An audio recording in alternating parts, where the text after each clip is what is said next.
Ever wonder why the best candidates don't stick around in your search process?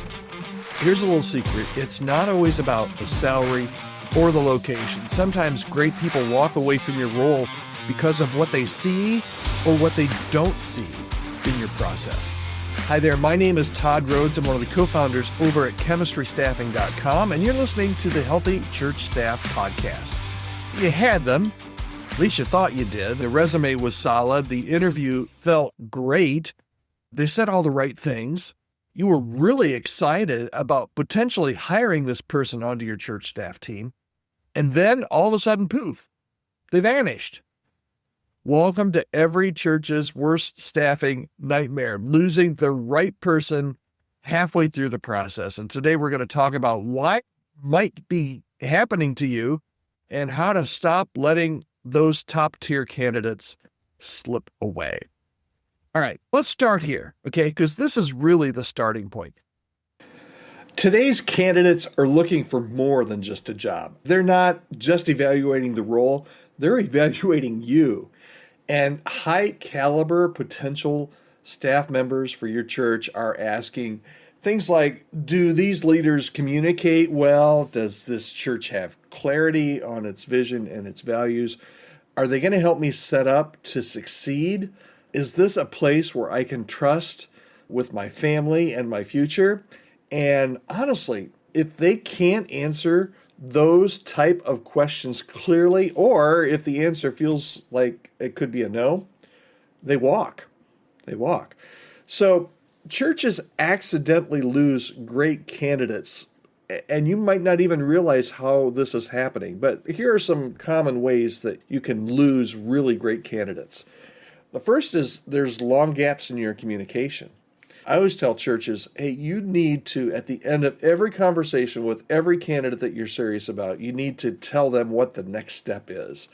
And that gap between your conversation you're having and the next conversation, I suggest should not ever be longer than 2 weeks, but usually a week or even less. Hey, we're going to get back with you in this, or this is what it looks like going forward. Those long gaps in communication where you go longer than 2 weeks, or you say, hey, I'll get back to you on Monday, and then you never do until Thursday or Friday, those long gaps communicate. Another reason is just vague or some inconsistent messaging about either the role that you're hiring or the hiring process itself. If they're not sure what those steps are, they're going to be very leery because they're going to think if they don't know what the next steps are now, and I'm on their staff, I'm afraid they're not going to know what the next steps are then either. Maybe your interviews are overly rigid and they just come across as very, interviewee. We always say at Chemistry Staffing, we want our interviews to be more of a conversation rather than an interrogation.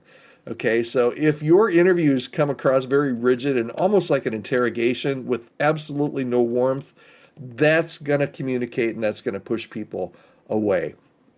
And maybe you're not involving real staff or peers in the process. This happens a lot at churches where you'll talk with a search team, but they isolate you with them. They don't let you talk to other people on the team. And sometimes, I'll say it this way. If candidates feel like they have to chase you for the next step, there's a high probability that they're going to walk. This is the bottom line though. Maybe the most important thing that you can remember from today's podcast. Top candidates often won't tell you why they walked or why they're not interested anymore. Again, this could be somebody that you're really excited about and you think you're into them, you think they're into you, and then they just walk away. They usually won't tell you why they walked. They just vanish. All right, so Todd, thanks for making my day here. What can I do differently? Starting now, maybe you're in a search right now. What can you do differently to make sure that you don't lose really good candidates? The first thing, and we just talked about this, communicate often. Even if it's just to say, hey, haven't forgotten about you. Hey, if you say I'm going to get back with you Monday and you don't have the information that you needed to get back with them on Monday and say, hey, it's going to take me a couple extra days. Haven't forgotten about you. Here's what's going on, okay? That's number one, is communicate often. Number two, show them the real culture. Pull back the curtain. Introduce them to their future teammates, not just the people on the search team or the elders or the senior pastor. And be as honest as you can about the good and the bad and the ugly and the hard and the hopeful. Okay? And make sure that you, going back with communication, make sure you clarify the timelines. Make sure that they feel guided, not ghosted. Here's the bottom line. Your best candidates have options. This is extremely true today. If they're a really good candidate, guess what? They're probably already talking to a couple of other churches. They have options. And they're not just looking to serve. They don't just want to be on a staff or your staff. They're looking for some place where they can fit and some place that they can trust.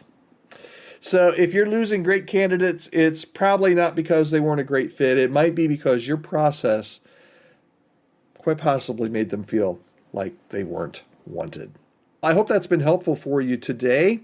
You can respond to me and give me some feedback. podcast@chemistrystaffing.com. Just wrote a book called Silent Alarm that you can pick up a copy. It talks a lot about staffing climate in today's churches, and you can get that as well. chemistrystaffing.com/silent alarm. All right, I'd love to hear from you, Podcast and Chemistry Staffing, and we'll be right back here again with you tomorrow here on the Health and Church Staff Podcast. Have a great day.